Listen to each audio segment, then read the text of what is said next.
WhatsApp വഴി നമ്മളത് കൊടുക്കും. എന്നിട്ട് നമ്മൾ അതിൻ്റെ പ്രോസസ്സും കാണിച്ചു കൊടുക്കും.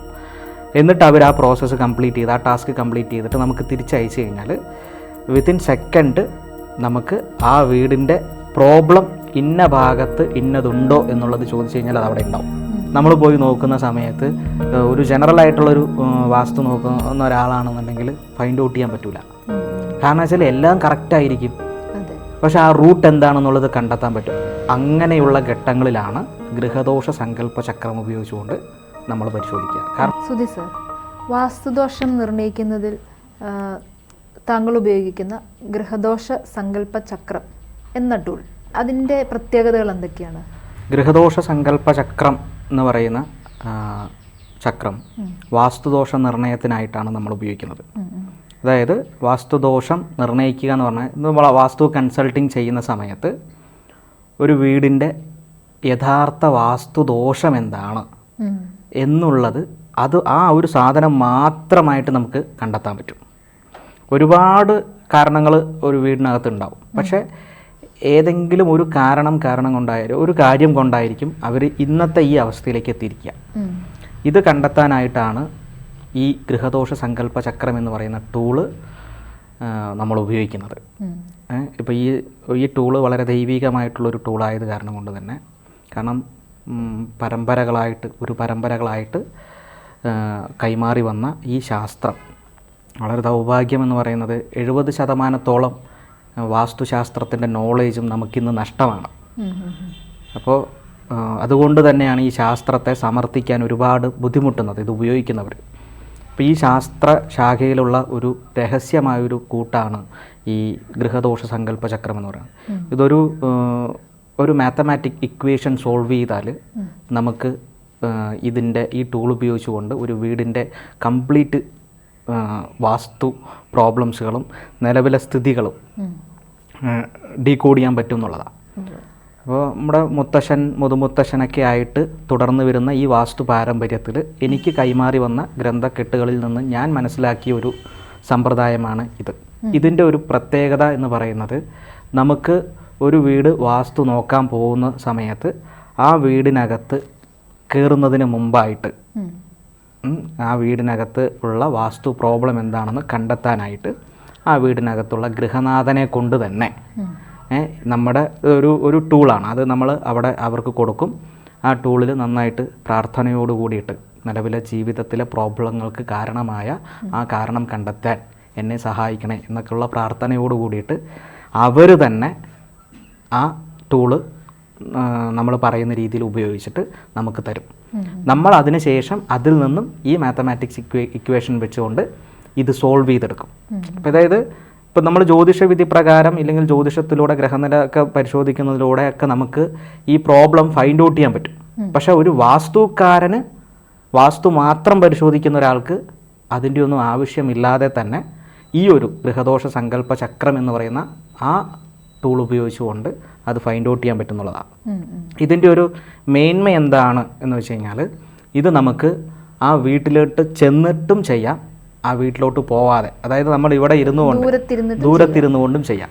ഇപ്പോൾ ഒരാൾ കണ്ണൂരിലിരിക്കുന്ന ഒരാൾ അവരുടെ വീടിൻ്റെ ഇല്ലെങ്കിൽ അവരുടെ ജീവിതത്തിൻ്റെ ഒരു പ്രോബ്ലവുമായി ബന്ധപ്പെട്ടിട്ട് നമ്മളെ വിളിക്കുകയാണ്. അപ്പോൾ അവരൊരു വീടൊന്ന് നോക്കണം, ചിലപ്പോൾ നമുക്ക് പെട്ടെന്ന് ഓടിച്ചെല്ലാൻ പറ്റാത്ത ഒരവസ്ഥ വരാം.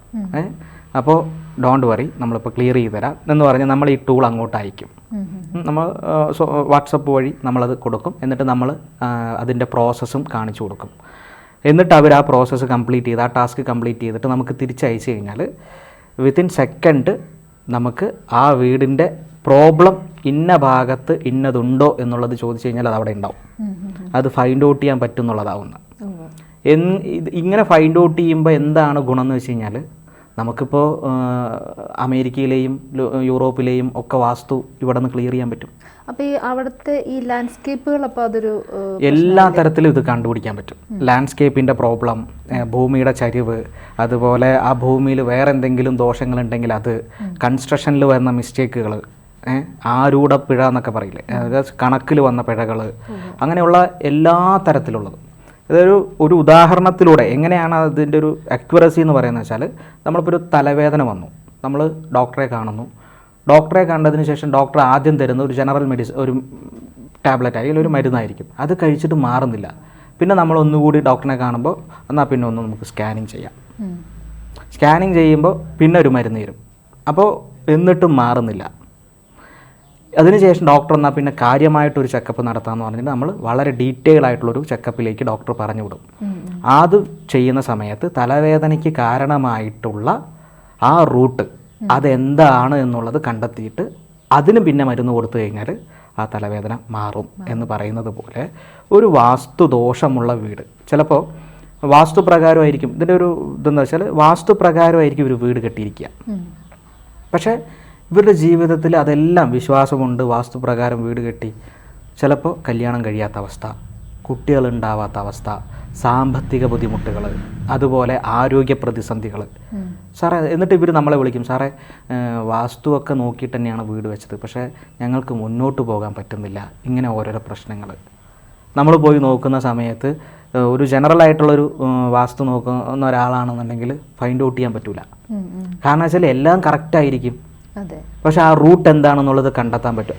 അങ്ങനെയുള്ള ഘട്ടങ്ങളിലാണ് ഗൃഹദോഷ സങ്കല്പ ചക്രം ഉപയോഗിച്ചുകൊണ്ട് നമ്മൾ പരിശോധിക്കുക. കാരണം കൃത്യമായിട്ട് ആ റൂട്ട് നമ്മൾ അതിൽ ഫൈൻഡ് ഔട്ട് ചെയ്യാൻ പറ്റും. ഏകദേശം 12 ലക്ഷണങ്ങൾ അതിൽ നമുക്ക് പറയുന്നുണ്ട്. 12 ലക്ഷണങ്ങളെയും ഡീകോഡ് ചെയ്യുക എന്നുള്ളതാണ് ഗൃഹദോഷ സങ്കല്പ ചക്രത്തിലൂടെ നമ്മൾ ചെയ്യുന്നത്. അതിൽ തന്നെ പ്രധാനമായിട്ടും പറയുന്നൊരു കാര്യമാണ് വാസ്തുകാരന്മാർക്ക്, ഒരു സാധാരണ വാസ്തുകാരന്മാർക്ക് ചിലപ്പോൾ അത് ഫൈൻഡ് ഔട്ട് ചെയ്യാൻ പറ്റിയെന്ന് വരില്ല. ഇതിലെന്താ വെച്ചാൽ കുറച്ച് ഞാൻ പറഞ്ഞല്ലോ, ഇതൊരു ദൈവികമായിട്ടുള്ളൊരു പ്രോസസ്സ് ആയത് കാരണം കൊണ്ട് തന്നെ ഇത് നമുക്ക് മുൻകൂട്ടി കണ്ടെത്താനും പറ്റില്ല. നമ്മൾ മുന്നിലിരുന്നിട്ട് അവരോട് ആ ടാസ്ക് കംപ്ലീറ്റ് ചെയ്യാൻ പറയുമ്പോൾ അവർ ചെയ്യുന്ന ടാസ്ക് അപ്പം എന്താണോ അത് മാത്രമേ നമുക്കറിയാൻ പറ്റുള്ളൂ. നമുക്ക് മുൻകൂട്ടി ഫലങ്ങളോ റിസൾട്ടോ ഒന്നും പ്ലാൻ ചെയ്ത് വെക്കാൻ പറ്റും. ആ ഒരു സാധനം അവർ കൃത്യമായിട്ട് അവിടെ കാണിച്ചു തരുമ്പോൾ നമ്മളിത് ചിന്തിക്കണം. അപ്പോൾ നമുക്ക് ആഴത്തിലുള്ള വായനയും നമ്മുടെ ഉപാസനയും ധ്യാനത്തിലൂടെയൊക്കെ നമ്മൾ ആർജിച്ചെടുത്ത ആ ഒരു കപ്പാസിറ്റി അല്ലെങ്കിൽ ആ ഒരു ഊർജ്ജം ഉപയോഗിച്ചുകൊണ്ടാണ് നമ്മളിത് സെൻസ് ചെയ്യുക. ഇതിൽ ഞാൻ കണ്ടെത്തുന്ന കാര്യങ്ങളെന്ന് വെച്ചാൽ പലരും ഇതുപോലെ വാസ്തു പ്രകാരം വീട് കെട്ടുന്നു, വാസ്തുദോഷമൊക്കെ തീർത്തിട്ടാണ് പലതും ചെയ്ത്, പക്ഷേ ജീവിതത്തിൽ അങ്ങ് അഭിവൃദ്ധിപ്പെടുന്നില്ല. അങ്ങനെയുള്ള വിഷയങ്ങളിൽ നമ്മളൊരു പോയിന്റിലേക്ക് എത്താറുണ്ട്. അതായത് ഇത് എന്തുകൊണ്ടാണെന്നുള്ളത്, ചിലപ്പോൾ ആ വീട്ടിൽ നെഗറ്റീവ് എനർജിയുടെ പ്രസൻസ് ഉണ്ടാവും, ബാധാ വിഷയങ്ങൾ, അതുപോലെ രക്ഷസിൻ്റെ ഉപദ്രവം. രക്ഷസ് എന്നൊക്കെ പറഞ്ഞ് ഈ വരുത്തുപോക്ക് എന്നൊക്കെ പറയുന്ന ക്ഷേത്രങ്ങൾ അടുത്തുള്ള സമയത്തല്ലേ ഇങ്ങനെ ക്ഷേത്രങ്ങൾ അല്ല, അത് അങ്ങനെയുള്ളതല്ല.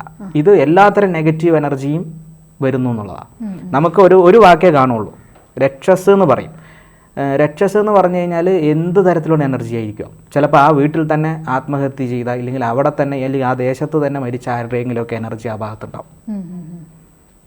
അപ്പോൾ നമുക്കിവിടെ നമ്മുടെ ഗുരുകാരണവന്മാർ കാണിച്ചു തന്നിട്ടുള്ള ഈ വഴികളിൽ ഒരു അടയാളം മാത്രമേ കാണിക്കുന്നുള്ളൂ. അതാണ് ഞാൻ പറഞ്ഞത്, അവിടെ ബാക്കി നമ്മൾ സെൻസ് ചെയ്യണം. അതിന് നമ്മൾ ഈ വിഷയത്തിൽ നിരന്തരമായിട്ട് പ്രാക്ടീസ് ചെയ്തുകൊണ്ട് തന്നെ ഇരിക്കണം. അപ്പോൾ ഇത് കേരളത്തിൽ ആരും അങ്ങ് ഉപയോഗിക്കുന്നത് ഒരു സമ്പ്രദായമൊന്നുമല്ല. ഞാനിത് ഒരു വെളിപാട് പോലെ എനിക്ക് കിട്ടിയൊരു സാധനമാണ്, ഒരു വെളിച്ചം പോലെ എൻ്റെ ഉള്ളിൽ വന്ന ഈ ഇക്വേഷൻ സോൾവ് ചെയ്യാനുള്ള ഒരു മെത്തേഡ് എൻ്റെ ഉള്ളിൽ വന്ന് ഞാനത് നോക്കി ഏകദേശം 140ഓളം വീടുകൾ ഞാൻ ഇത് വെച്ചുകൊണ്ട് പരീക്ഷിച്ചിട്ടുണ്ട്.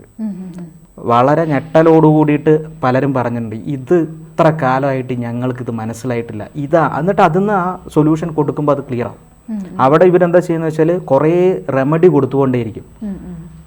ഈ ഞാൻ നേരത്തെ പറഞ്ഞത് തലവേദനയ്ക്ക് പുറത്തുനിന്ന് മരുന്ന് കൊടുക്കുന്നത് പോലെ ഈ തലവേദന മാറുന്നില്ല, പക്ഷെ അതിൻ്റെ റൂട്ട് കോസിനെ തകർത്താലോ എന്നതുപോലെയാണ്. അപ്പോൾ ഇവരുടെ പ്രോബ്ലമേ അങ്ങനെയാണ്. ചിലപ്പോഴൊക്കെ നമ്മൾ വാസ്തുകാരൻ വളരെയധികം ഹാർഷായിട്ടൊക്കെ ബിഹേവ് ചെയ്യേണ്ട അവസ്ഥ വരും. കാരണം വെച്ചാൽ രക്ഷപ്പെടില്ല എന്ന് പറഞ്ഞു കഴിഞ്ഞാൽ രക്ഷപ്പെടില്ല. കാരണം ചിലപ്പോൾ ഈ നാഗങ്ങളുടെയൊക്കെ ഭൂമിയിലായിരിക്കും ഇവർ വീട് വെച്ചിരിക്കുക. ഈ വീടിനകത്ത് ഇഷ്ടം പോലെ പാമ്പുകളും ഒക്കെ വന്നു പോയിക്കൊണ്ടിരിക്കും ഇങ്ങനെയുള്ള. അപ്പോൾ ഇതൊക്കെ എന്തുകൊണ്ടാണെന്നുള്ളത് നമുക്കിതിൽ ഫൈൻഡ് ഔട്ട് ചെയ്യാൻ പറ്റുന്നുള്ളതാണ്. അപ്പോൾ അങ്ങനെയൊക്കെ വരുന്ന സമയത്ത് നമ്മൾ കൃത്യമായിട്ട് അവരോട് പറയും, ഇത് ഇന്ന കാരണം കൊണ്ടാണ്, അതുകൊണ്ട് തന്നെ പരിഹരിക്കാൻ പറ്റുന്നതാണെങ്കിൽ പരിഹരിക്കാനുള്ള വഴികൾ പറഞ്ഞു കൊടുക്കും. അല്ലാത്ത മാരകമായ വിഷയങ്ങൾ, ആളുടെ ജീവനെ തന്നെ അപകടപ്പെടുത്തുന്ന വിഷയങ്ങളാണെന്നുണ്ടെങ്കിൽ നമ്മൾ എത്രയും പെട്ടെന്ന് അവർക്ക് മറ്റൊരു നിർദ്ദേശം കൊടുക്കും. അതായത് വേറൊരു വീട്ടിലേക്ക് പോകണം. കാരണം വെച്ചാൽ അതിലിപ്പോൾ അപ്പോൾ അത് കുറച്ച് ദുഷ്ടത്തരമല്ലേ എന്ന് ചിന്തിക്കാം. അല്ല, കാരണം ജീവനേക്കാൾ വലുതല്ല ഒരു വീടും വീടിനകത്തെ സ്വത്തും. അപ്പോൾ ജീവനെ സംരക്ഷിക്കുക എന്നുള്ള നിലയിൽ നമ്മൾ അവരെ ആദ്യം സേഫ് സോണിലേക്ക് മാറ്റുന്നതാണ്. ഈ ഗൃഹദോഷ സങ്കല്പ ചക്രം എന്ന് പറയുന്ന ഈ ടൂള് പൂർവികരായിട്ട് എഴുതി വെക്കപ്പെട്ടിട്ടുള്ളൊരു ഗ്രന്ഥങ്ങളിലും ഇതുണ്ട്. അപ്പോൾ ഇത് ഡീകോഡ് ചെയ്തതിന് ശേഷം ഞാൻ അനുഭവിക്കുന്നതെന്ന് വെച്ചാൽ ഡിസ്റ്റൻസ് ആയിട്ട് നമ്മൾ ഓൺലൈൻ കൺസൾട്ടേഷൻ ഒരുപാട് നമ്മളിത് ചെയ്യാറുണ്ട്. ഇപ്പോൾ ഗൾഫിലുള്ള ആൾക്കാർ ഏകദേശം ഒരു 10-20 പേർക്ക് നമ്മൾ ഗൾഫിലുള്ള ആൾക്കാർക്ക് ഇത് ക്ലിയർ ചെയ്തിട്ടുണ്ട്. കാരണം അവരിയ്ക്കുന്ന ഫ്ലാറ്റിൻ്റെ, അവരിയ്ക്കുന്ന വീടിൻ്റെ കോമ്പൗണ്ടിൻ്റെ ഒക്കെ ഒരു രക്ഷപ്പെടാൻ ഒരു മാർഗ്ഗമില്ല. കുറേ ടിപ്സുകൾ ചെയ്തുകൊണ്ടേയിരിക്കും, പക്ഷേ ഒന്നും നടക്കുന്നില്ല. ബിസിനസ് ലോസ് വന്നുകൊണ്ടേയിരിക്കുന്നു. നമ്മൾ കൃത്യമായിട്ട് ഇതിൽ കാൽക്കുലേറ്റ് ചെയ്തിട്ട് പറയും, സാറിൻ്റെ വീടിൻ്റെ വടക്ക് ഭാഗത്ത് ഒരു വലിയ ചുമരുണ്ടോ, ആ ചുമരിൽ ജനലില്ലല്ലോ എന്ന് പറഞ്ഞ് അവിടെ ഫുള്ള് അടഞ്ഞിരിക്കുകയാണ് സാറേ. സോ നിങ്ങളുടെ സാമ്പത്തികത്തിൽ ബുദ്ധിമുട്ട് വരും, നിങ്ങളുടെ ആരോഗ്യത്തിൽ പ്രശ്നം വരും. ഇതെങ്ങനെ നമുക്കിതിൽ ഇതാവുമെന്ന് വെച്ച് കഴിഞ്ഞാൽ ഇതിൽ കാണുന്ന ആ 12 ലക്ഷണങ്ങളെ നമ്മൾ ഡീകോഡ് ചെയ്തുകൊണ്ടിരിക്കും. അപ്പോൾ അതൊരു പ്രോസസ്സാണത്. അപ്പോൾ അതിനാണ് ഈ ഗൃഹദോഷ സങ്കല്പ ചക്രം ഉപയോഗിച്ചുകൊണ്ടുള്ള വാസ്തു നിർണ്ണയം ഉപയോഗിക്കുന്നത്. ഇതിൻ്റെ നേട്ടം എന്താണെന്ന് വെച്ച് കഴിഞ്ഞാൽ ഏത് സമയത്തും ഏത് അവസ്ഥയിലും ഏത് സാഹചര്യത്തിലും ഇപ്പോൾ നിങ്ങൾക്കൊരു സ്ഥലം ഏറ്റെടുക്കാൻ പോവുകയാണ്, നിങ്ങൾ അപ്പോൾ വിളിച്ചു കഴിഞ്ഞാൽ ആ സ്ഥലത്തിൻ്റെ ലക്ഷണം എന്താണെന്നുള്ളത് അപ്പോൾ പറഞ്ഞുതരും. അല്ലാതെ ആ സ്ഥലത്തിലേക്ക് വരണം എന്നൊന്നുമില്ല. ഒരു വീട് വാടകയ്ക്ക് എടുക്കാൻ പോവുകയാണ്, അല്ലെങ്കിൽ ഒരു വീട് വാങ്ങാൻ പോവുകയാണ്, അവിടെ നിന്നുകൊണ്ട് നമ്മളെ വിളിച്ച് ഈ ടാസ്ക് കംപ്ലീറ്റ് ചെയ്യാൻ പറഞ്ഞാൽ അപ്പോൾ പറഞ്ഞുതരും. നമ്മൾ പറഞ്ഞു കഴിഞ്ഞാൽ കറക്റ്റ് ആയിരിക്കും. അത് എന്താ വെച്ചാൽ ആ കന്നിമൂല ഭാഗത്തൊരു കുഴിയില്ലേ എന്ന് ചോദിച്ചു കഴിഞ്ഞാൽ അവിടെ കുഴിയായിരിക്കും. അതെങ്ങനെ മനസ്സിലായി? ഇത് ഞാൻ പഠിപ്പിച്ചു കൊടുത്ത എൻ്റെ കുറേ സുഹൃത്തുക്കളുണ്ട്. എല്ലാവരും വളരെയധികം ഞെട്ടലോട് കൂടിയിട്ട്, കാരണം കാട് പിടിച്ച് കിടക്കുന്ന ഒരു വീട് പറമ്പിൻ്റെ ആ ഒരു ഭാഗത്ത് കുഴിയുള്ളത് ആർക്കും കാണുന്നില്ല. പക്ഷേ ഈ പറമ്പിലേക്ക് കയറുന്നതിന് മുമ്പ് ഇത് ചെക്ക് ചെയ്തപ്പോൾ ഇതിൽ ആ ലക്ഷണം കാണിച്ചു. നമ്മളത് ശരിയാണോ എന്ന് തെളിയിക്കാൻ ആ കാട് വെട്ടിത്തെളിച്ച് ആ ഭാഗത്തേക്ക് പോയപ്പോൾ അവിടെ കുഴിയുണ്ട്. എന്നിട്ട് നമ്മളോട് പറഞ്ഞു, സുധി സാർ ഇത് ഫാൻറ്റാസ്റ്റിക് ടൂളാണ്. കാരണം ഇതുകൊണ്ട് നമുക്ക് ഒരുപാട് പേർക്ക് ശാന്തിയും സമാധാനവും ഉണ്ടാക്കാൻ പറ്റും. തെറ്റുകളിൽ നിന്ന് വരാൻ പോകുന്ന ഭവിഷ്യത്തുകളിൽ നിന്നെല്ലാം അവരെ തിരിച്ചു കൊണ്ടുവരാൻ പറ്റും എന്നുള്ളതാണ്. അപ്പോൾ അത് തച്ചുശാസ്ത്രത്തിലെ വലിയ ഗുരുകാരണവന്മാർ അനുഗ്രഹിച്ചു തന്നിട്ടുള്ള ഈ അറിവാണ്. അപ്പോൾ അത് വളരെ ഗോപ്യമായിട്ട് നമ്മളിന്നും സൂക്ഷിക്കുന്നു, കൊണ്ടു നടക്കുന്നു, മറ്റുള്ളവരുടെ ജീവിതത്തിൽ അത് ഉപയോഗിച്ച് അഭിവൃദ്ധി ഉണ്ടാക്കി കൊടുക്കുന്നു എന്നുള്ളതാണ്. നന്ദി സാർ. ജ്യോതിഷമോ വാസ്തുവോ പൂജയോ നിങ്ങൾക്ക് ആവശ്യമുണ്ടോ? താഴെ കാണുന്ന നമ്പറിൽ വാട്സപ്പ് ചെയ്യൂ. നിങ്ങൾ ചെയ്യേണ്ടത് ഇത്രമാത്രം: താഴെ കാണുന്ന നമ്പർ നിങ്ങളുടെ മൊബൈലിൽ സേവ് ചെയ്യൂ. അതിനുശേഷം ഞങ്ങളുടെ നമ്പറിലേക്ക് വാട്സപ്പിലേക്ക് ഹായ് അയക്കൂ. ജ്യോതിഷ സംബന്ധമായ എല്ലാ ആവശ്യങ്ങൾക്കും ABC മലയാളം നിങ്ങളോടൊപ്പമുണ്ട്. സമ്പൂർണ്ണ ജാതകം, സാധാരണ ജാതകമല്ല, സമ്പൂർണ്ണ ജാതകം. 75 പേജുകളടങ്ങിയ സമ്പൂർണ്ണ ജാതകം 250 രൂപയ്ക്ക് നിങ്ങളുടെ കൈകളിലേക്ക്. അതിനായി നിങ്ങൾ ചെയ്യേണ്ടത് ഇത്രമാത്രം: താഴെ കാണുന്ന നമ്പറിൽ ബന്ധപ്പെടുക. ജ്യോതിഷവുമായി ബന്ധപ്പെട്ട എല്ലാ വിശേഷങ്ങളും നിങ്ങളിലേക്കെത്താൻ ABC ജ്യോതിഷം സബ്സ്ക്രൈബ് ചെയ്യുക.